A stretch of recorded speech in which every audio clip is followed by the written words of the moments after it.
Hello students, welcome to my channel Science Analytica. हमने जो previous videos cover किए थे उनमें हमने क्या किया था, वर्क के बारे में पढ़ा था हमने, एंड देन पावर के बारे में पढ़ा था। अब उसी चैप्टर के अंदर जो हमारा नेक्स्ट पार्ट है वो क्या है, एनर्जी का। फर्स्ट ऑफ ऑल, अगर आपने अब तक मेरे चैनल को सब्सक्राइब नहीं किया है तो please do subscribe my channel. And more over, अगर आपने इस चैप्टर की प्रीवियस वीडियोज़ नहीं देखी हैं तो मैं उसके लिंक आपको डिस्क्रिप्शन में प्रोवाइड कर दूँगी, तो वहाँ जा कर के आप प्लीज़ उन चैप्टर्स को एक बार गो थ्रू करें, उन टॉपिक्स को। तो उसी में हम आगे कंटिन्यूशन में ले रहे हैं एनर्जी। ठीक, सो आज हम एनर्जी के बारे में थोड़ी डिटेल में पढ़ेंगे। So what energy is, what is energy? Energy of a body is defined as the capacity और एबिलिटी टू डू वर्क। ये आप सबको पता है, this is the basic definition of energy. और करेक्टरिस्टिक्स क्या होते हैं एनर्जी की, अगर हम बात करें, जितना भी मैटर है हमारे सराउंडिंग के अंदर, यूनिवर्स के अंदर, the entire matter possesses energy. वो मैटर क्या करता है, पोजेस करता है, एनर्जी पोजेस करता है। एनर्जी थोड़ी हो या ज़्यादा हो, मैटर के पास एनर्जी ज़रूर होगी। ठीक, so next one is energy can be stored and it can be transferred to other matter also. Energy को हम क्या कर सकते हैं, किसी भी फॉर्म में स्टोर भी कर सकते हैं और फिर उसे किसी दूसरे मैटर को ट्रांसफ़र भी कर सकते हैं। इसी तरह एनर्जी को भी हम क्या कर सकते हैं, एक फॉर्म से दूसरी फॉर्म में भी ट्रांसफ़र कर सकते हैं। तो यहाँ इन दो पॉइंट से हमें क्या पता लगा कि एनर्जी को हम एक बॉडी से दूसरी बॉडी में भी ट्रांसफ़र कर सकते हैं और एक फॉर्म से दूसरी फॉर्म में भी ट्रांसफ़र कर सकते हैं। So energy can be transferred from one form to another. Energy को हम क्या कर सकते हैं, एक फॉर्म से दूसरी फॉर्म में चेंज कर सकते हैं। ठीक, एनर्जी आपको कितनी फॉर्म्स में मिलती है, जैसे कि आपने देखा है ना, इलेक्ट्रिकल एनर्जी होगी आपकी, हाइड्रो एनर्जी होगी, सोलर एनर्जी होगी, विंड एनर्जी होगी, एक्सेट्रा एक्सेट्रा, जो आपने लोअर क्लासेस में स्टडी की हैं, as you all are familiar with this topic. तो वही उसमें हम लोग क्या कर सकते हैं, एनर्जी को हम एक फॉर्म से दूसरी फॉर्म के अंदर कन्वर्ट कर सकते हैं। जैसे इलेक्ट्रिकल एनर्जी को ही लगा लीजिए, जो हम डे टू डे लाइफ में उसे हम क्या करते हैं, कई तरह से उसे ट्रांसफ़र करते हैं। उसे हम हीट एनर्जी के अंदर भी कन्वर्ट करते हैं, है ना। तो इस तरह से जो इसको क्या कर सकते हैं कि एनर्जी को एक फॉर्म से दूसरे फॉर्म में ट्रांसफ़र किया जा सकता है। फोर्थ पॉइंट है कि energy can neither be created nor be destroyed. The total quantity of the energy in the universe is conserved. Energy को ना तो आप क्रिएट कर सकते हैं ना ही आप डिस्ट्रॉय कर सकते हैं। जस्ट आप क्या कर सकते हैं, जो पहले से ही एनर्जी अवेलेबल है यूनिवर्स के अंदर, उसी को आप यूज़ कर सकते हो। आप अपनी तरफ से एनर्जी बना नहीं सकते। ठीक, तो ऐसे हम कह सकते हैं कि जो टोटल एनर्जी है हमारी यूनिवर्स की, वो क्या है, कंजर्व है, फिक्स है। अब आते हैं यूनिट एंड डायमेंशंस क्या होते हैं। डायमेंशंस होती हैं जो हमारी एनर्जी की, वो होती हैं ml/T-2। ये डायमेंशनल एनालिसिस से हमें पता लगता है। उसके बाद जो एनर्जी यूनिट्स हैं एनर्जी की, वो क्या होती हैं, जूल्स। ऐसा यूनिट जूल्स हैं, लेकिन और भी कई यूनिट्स हैं एनर्जी की जो काफ़ी पॉपुलर हैं हमारे न्यूमेरिकल यूज़ में, और वैसे भी हम जहाँ थ्योरी में भी यूज़ करते हैं। जैसे कि यहाँ कुछ यूनिट्स जो प्रैक्टिकल यूनिट्स हैं जो हम एनर्जी की, वो मैंने लिखी हैं, और उनके साथ ही उनका जो जूल इक्विवेलेंट है वो भी मैंने दिया है। जैसे अर्ग के अंदर हम लोग देखते हैं कि अर्ग किसके बराबर होता है, 10⁻⁻7 जूल के। इसी तरह कैलोरी है, कैलोरीज में भी एनर्जी को हम वो करते हैं, काउंट या मेजर करते हैं, वो किसके बराबर होती है, 4.2 जूल्स के। इसी तरह किलोवाट आर, जो उनसे आपकी इलेक्ट्रिकल एनर्जी की यूनिट होती है, वो क्या होती है, किलोवाट आर होती है, और वो कितने उसके बराबर होती है, जूल्स के। That is 1 kilowatt hour is equals to 3.6 into 10⁻⁶ joules. आप इसी को क्या कहते हो, आप इसको 1 यूनिट भी बोलते हो। आपका जो इलेक्ट्रिकल बिल आता है वो उसमें यूनिट्स आती हैं, आप बताते हैं ना कि इतनी यूनिट्स खर्च होगी, है ना। एक यूनिट की कॉस्ट आपको पता होती है, जितनी यूनिट आपकी खर्च हुई थी, आप इसको एक यूनिट की कॉस्ट से मल्टीप्लाई कर देते हो। मान लो इट इज़ 9 और 10, वट एवर इट इज़, आपके एरिया का डिफरेंस होता है, वो जगह जगह पे हर जगह अलग अलग कॉस्ट होती है। तो आपकी ये जो यूनिट होती है किलोवाट आर, 1 किलोवाट आर ही आपकी किसके बराबर है, 3.6 इंटू 10⁻⁶ जूल के, और इसी को हम लोग क्या कहते हैं, 1 यूनिट्स भी कहते हैं। ठीक, अब आते हैं इलेक्ट्रॉन वोल्ट हमारी, वो कितने के बराबर होती है, 1.6 इंटू 10⁻⁻19 जूल। इसी तरह इसी में बिगर यूनिट हमारी क्या है, मेगा इलेक्ट्रॉन वोल्ट। जब हम इलेक्ट्रॉनिक्स वगैरह के अंदर डील करते हैं तो हम लोग ये इलेक्ट्रिकल एनर्जी की जो सी यूनिट है वो यूज़ करते हैं, वो क्या होगी, बस मेगा के अंदर ये 10⁻⁻13 हो जाएगी। सो अब नेक्स्ट हम मूव करते हैं टाइप पे। सबसे पहला जो हमारा मेन एनर्जी है वो हम क्या स्टडी करते हैं, काइनेटिक एनर्जी।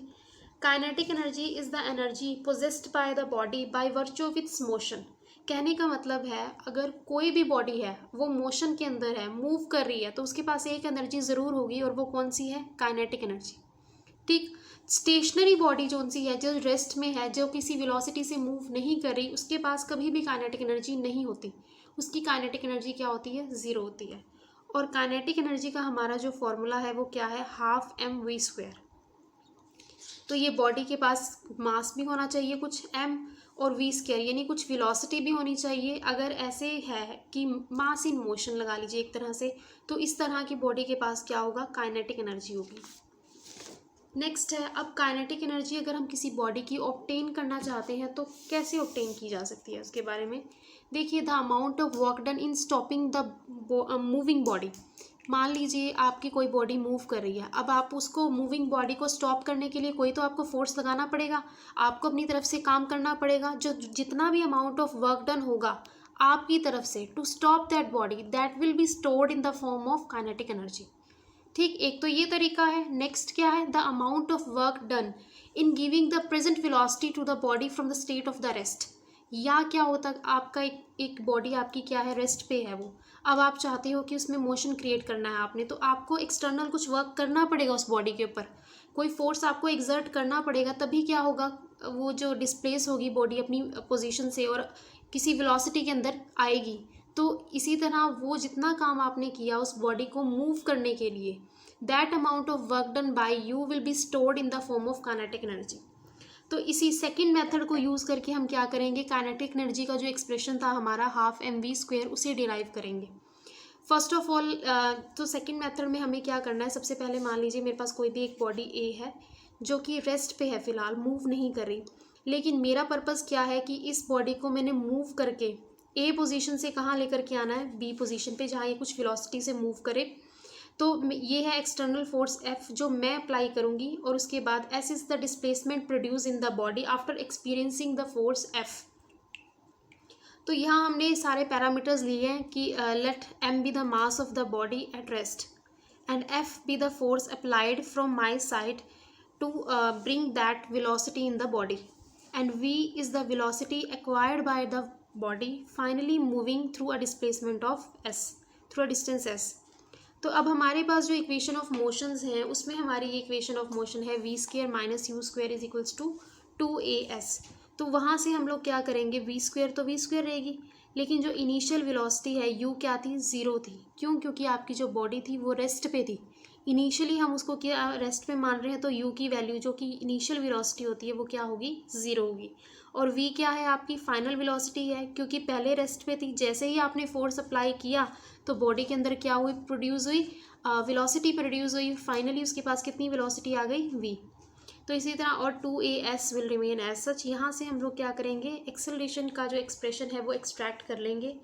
इस एक्सप्रेशन को हम फाइनली कहाँ पे रखेंगे? फोर्स के अंदर। हमें पता है न्यूटन सेकेंड लॉ से हमें पता है कि जो फोर्स होता है वो किसके बराबर होता है? Mass into acceleration. इसमें मैं क्या करूँगी? इस a की वैल्यू इस a के अंदर सब्सटीट्यूट करूँगी, तो मेरे पास जो फाइनली फोर्स का एक्सप्रेशन निकल करके आएगा वो क्या आएगा? F इज इक्वल्स टू ये वाला M V square upon 2s। ठीक, तो हमें पता है कि वर्क डन किसके बराबर होता है? Work done is equals to force into displacement होता है ना। तो फोर्स की वैल्यू हमने कितनी निकाली है? M V square upon 2s into displacement या डिस्टेंस लगा लीजिए, जितना भी आपकी बॉडी ने ट्रेवल किया है आफ्टर एक्सपीरियंसिंग द फोर्स, वो कितना था? s था। एक s से एक s कैंसिल हो जाएगा। जब फाइनली आप इसको लिखेंगे तो वर्क डन का एक्सप्रेशन कुछ ही आएगा, half M V square. Right, ये तो काइनेटिक एनर्जी का ही एक्सप्रेशन है। तो अब क्या है? यही जो वर्क डन है आपका वो किसके रूप में स्टोर होगा? In the form of kinetic energy. तो वर्क ही हमारा अगर कि कहाँ किस फॉर्म में कन्वर्ट हुआ है? एनर्जी के फॉर्म में स्टोर हुआ है या कन्वर्ट हुआ है बॉडी के लिए, आप ये कह सकते हैं। So this is the finally kinetic energy acquired by the body on account of the work done on that body, and which is equals to half M V square. अब हमारे पास कुछ ग्राफिकल रिलेशनशिप हैं between the momentum और kinetic energy के अंदर। सबसे पहले तो काइनेटिक एनर्जी और मोमेंटम का ये एक्सप्रेशन हमारे पास होता है, that is P square upon 2m। इस एक्सप्रेशन से हमें क्या पता लगता है कि बॉडी जो एक बॉडी है, it can not have kinetic energy without having linear momentum. तो मोमेंटम भी क्या होता है? जब एक बॉडी मूव करना स्टार्ट करती है, मोमेंटम का फॉर्मूला होता है मास इंटू वेलोसिटी। अगर कोई बॉडी है जिसके पास कुछ नॉन ज़ीरो मास भी है और क्या है, it is moving with some velocity, तो हम कहेंगे उस बॉडी के पास क्या है? मोमेंटम है। तो इसीलिए, और उस बॉडी के पास मोमेंटम होने के साथ साथ क्या होगी, काइनेटिक एनर्जी भी होगी। तो काइनेटिक एनर्जी और momentum, P is the momentum, linear momentum, ये जो रिलेशन एग्जिस्ट करता है, उसके बेस पे ही हमने कुछ ग्राफिकल वो जो सी हैं बिहेवियर शो किए हैं। फर्स्ट हमारा ग्राफ है काइनेटिक एनर्जी और मास के बीच में, इसमें हमने दिखाया है कि जो हमारा पी है we are keeping that P constant, and then drawing the graph between the kinetic energy and the mass, you will feel कि ये एक इन्वर्स रिलेशन दोनों में शो हो रहा है। ठीक, कि जैसे ही आपका मास बहुत ज़्यादा था तो काइनेटिक एनर्जी क्या थी, बहुत सॉरी मास जैसे ही कम था आपका काइनेटिक एनर्जी बहुत ज़्यादा थी। जैसे जैसे इन्हें इंक्रीज़ करना शुरू किया मास ने, इसने एक्सपोनेंशियली डिक्रीज़ करना शुरू कर दिया नीचे की तरफ। इसी तरह सेम हम सेकंड ग्राफ शो करेंगे तो मोमेंटम, लीनियर मोमेंटम और मास के अंदर आपका जो ग्राफ है वो कुछ इस तरह का आएगा। एंड जो थर्ड वन है आपकी काइनेटिक एनर्जी और लीनियर मोमेंटम के अंदर का जो ग्राफ है वो कुछ इस शेप के अंदर आएगा। तो ये कुछ इंपॉर्टेंट ग्राफिकल रिलेशन है जो आपको पता होनी चाहिए। नेक्स्ट हमारे पास आता है वर्क एनर्जी थ्योरम। अब वर्क एनर्जी थ्योरम क्या कहते हैं कि work done by the net non zero force in displacing a body is equals to the change in kinetic energy of the body. यानी कि जो भी आप काम कर रहे हैं, है ना, वर्क डन कर रहे हैं किसी भी बॉडी के ऊपर, तो वो किसके इक्वल होगा, equal to the change in kinetic energy.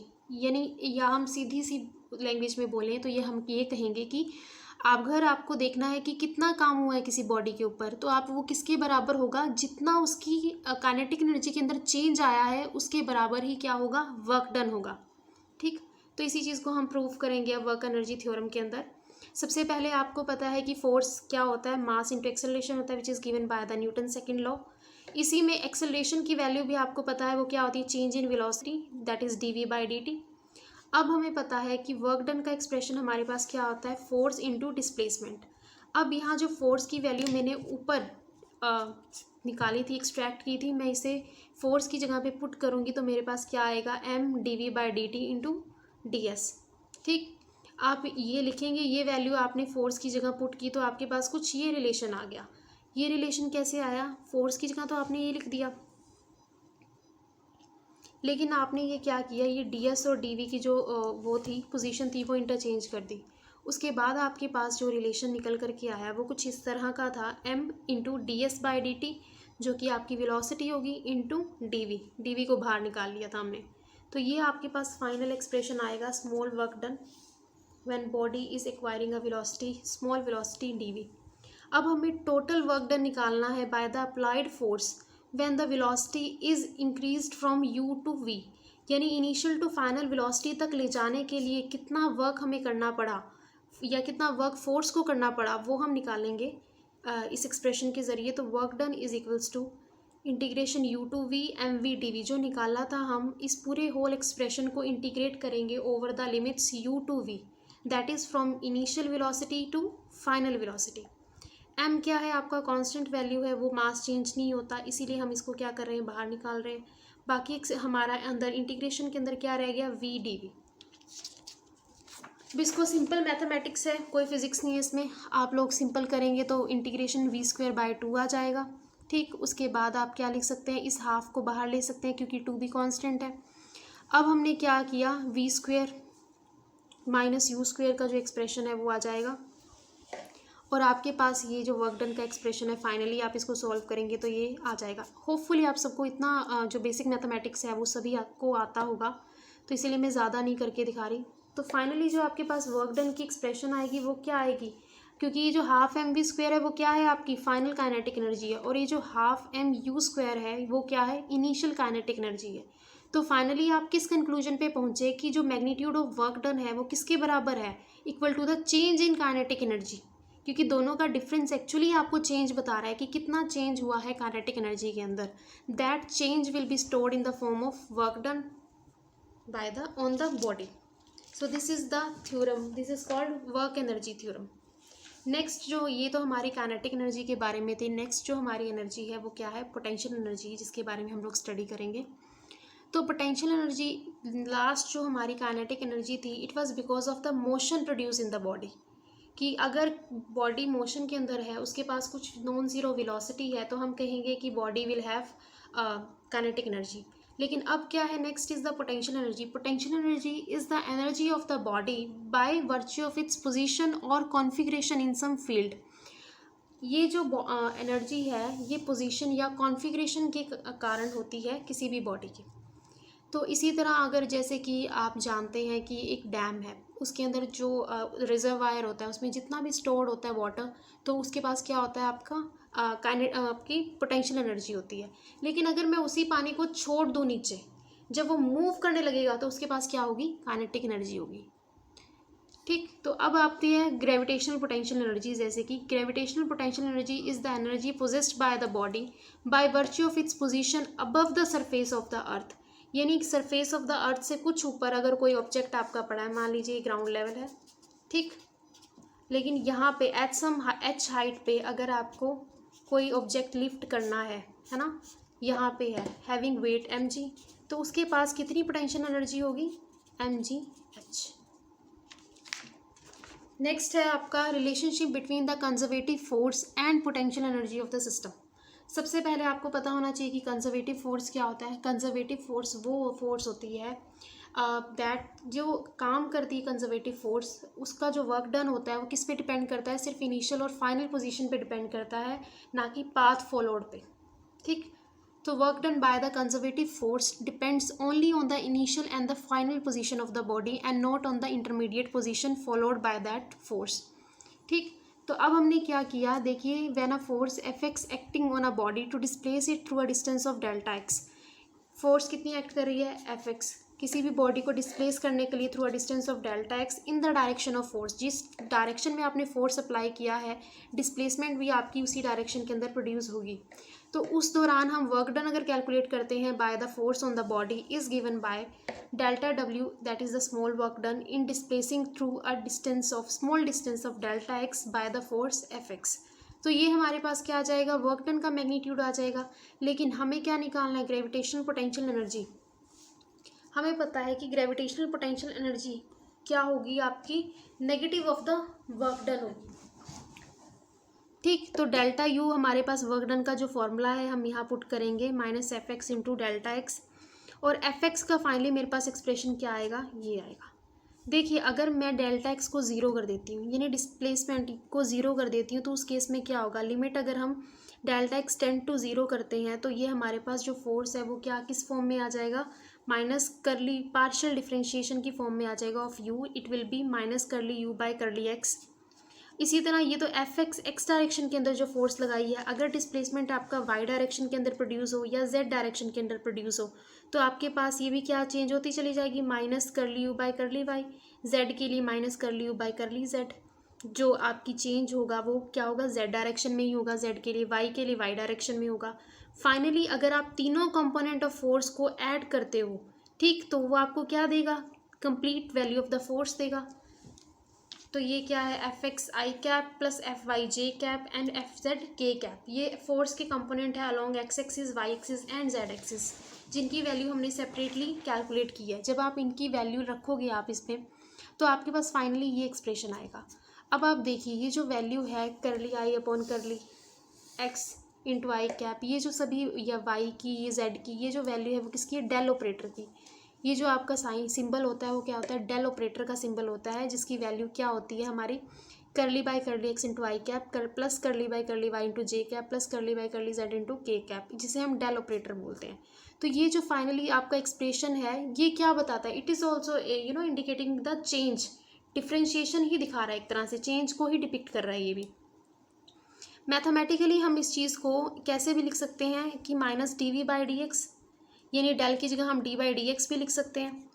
तो अगर हम इसी को D V by D X की फॉर्म में रिप्रेजेंट करते हैं तो हमारे पास क्या आता है, और by integrating the limits of the force from initial to the final position, तो हमारे पास जो वर्क डन आता है वो किसके बराबर आता है, change in the initial and the final potential energy.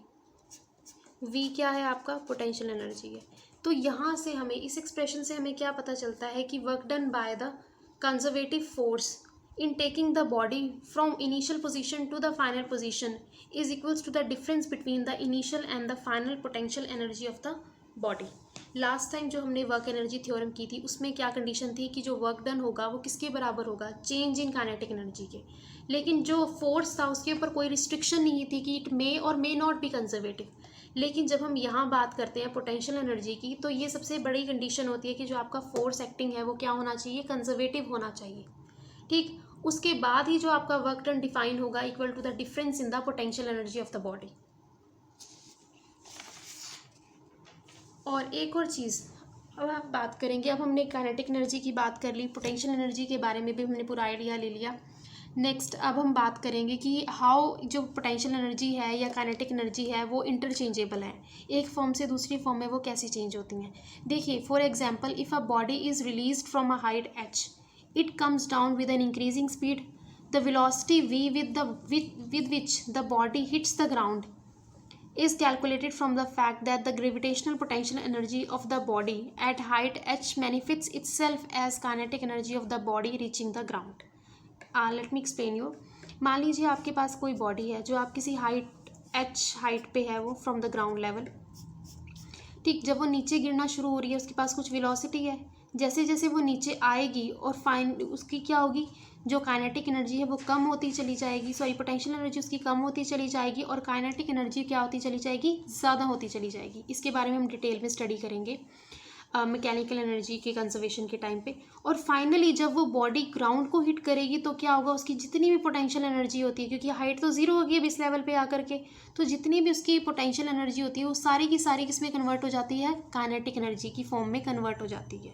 तो इसीलिए हमने दोनों को इक्वेट किया, ये काइनेटिक एनर्जी का एक्सप्रेशन है आपका, ठीक, और ये आपका पोटेंशियल एनर्जी का एक्सप्रेशन है।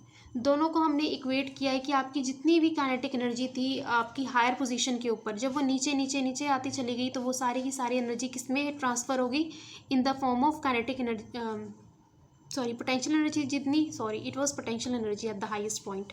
तो जितनी भी पोटेंशियल एनर्जी थी वो सारी की सारी किस में कन्वर्ट होगी, काइनेटिक एनर्जी में, क्योंकि अब जो एच है वो ज़ीरो होगी, पहले कुछ एक सर्टेन हाइट थी ग्राउंड लेवल से, जैसे वो हाइट कम होती चली गई और उसके अंदर मोशन प्रोड्यूस हुआ तो वो सारी की सारी एनर्जी पोटेंशियल एनर्जी ना रह करके किस में ट्रांसफ़र होगी, काइनेटिक एनर्जी की फॉर्म में। तो अगर हम इन दोनों को इक्वेट करते हैं तो फाइनली हमारे पास क्या एक्सप्रेशन आता है, एक वेलोसिटी का एक्सप्रेशन आता है। तो ये कौन सी वेलोसिटी है, this is the velocity with which your body touch hit the ground. जब आपकी बॉडी ग्राउंड पे पहुंचेगी तो उसके पास ये वेलोसिटी होगी, इस वेलोसिटी से वो ग्राउंड को हिट करेगी, which is equals to under the root 2gh। This is also a very important expression and you can use it in further numerical calculations also. तो ये जितना हमने अभी स्टडी किया अपने पोटेंशियल एनर्जी के बारे में, उसके साथ हमें कुछ कंक्लूजन्स हमारे पास आए हैं। तो वो क्या कंक्लूजन है, that potential energy is defined only for the conservative force. It is right, हमने बार बार कहा है कि कंजर्वेटिव फोर्सेज जो सी है वो कंजर्वेटिव होनी चाहिए। It does not exist for the non conservative force. ठीक, for example if we move a body up a smooth inclined plane of height h, then work done on the body is mgh. So this is the potential energy stored in the body. mgh कैसे, मान लीजिए आपके पास कोई smooth incline plane है, ठीक, आप क्या ऐसे आप चाह रहे हो कि बॉडी को आपने लिफ्ट करना है at some height above the ground level h, और इसका क्या है, कुछ वेट है mg। तो इसे आगे ऊपर लिफ्ट करने के लिए आपको वर्क डन करना पड़ेगा उसके ऊपर, और फाइनली जो उसकी और जितना भी आप काम करोगे, वर्क डन करोगे उस बॉडी को ऊपर लिफ्ट करने के लिए, वो किस फॉर्म में स्टोर होगा, in the form of potential energy which is equals to mgh, where h is the height through which you are lifting the weight mg। ठीक, but if the incline plane rough, अगर आपका incline plane rough है, एक तो आपको उस body के wait के ग्रेविटी के अगेंस्ट तो आपको काम करना पड़ रहा है उस बॉडी को ऊपर लिफ्ट करने के लिए टू द हाइट h। लेकिन अगर उसके साथ ही आपका प्लेन भी रफ होगा तो उसमें फ्रिक्शन होगी ऑफकोर्स, तो आपको फ्रिक्शन के अगेंस्ट भी काम करना पड़ेगा। लेकिन इसमें मेन बात क्या है कि ये जो वर्क डन आपने काम किया था अगेंस्ट द ग्रेविटी, वो तो आपका क्या हो जाएगा, रिट्राइव हो जाएगा, वो तो आपको दोबारा रिगेन हो जाता है in the form of potential energy. लेकिन जो काम आप कर रहे हैं in opposite to that of, against to that of the friction, वो आपका रिगेन नहीं होता, it is all kind of zero, वो आपको दोबारा नहीं मिलेगा। So that is why the potential energy acquired by the body is mgh only, whether the plane is rough और इट इज़ स्मूथ। ठीक। So this is all about the potential and the kinetic energy, और you can say energy के बारे में था। अभी इसका एक और सेकंड पार्ट है जिसमें हम लोग potential energy of the spring and conservation of mechanical energy के बारे में स्टडी करेंगे। उसके लिए आप नेक्स्ट वीडियो देखना मत भूलिए, and please do subscribe the channel if you want to get the complete information about the topic. Thank you so much.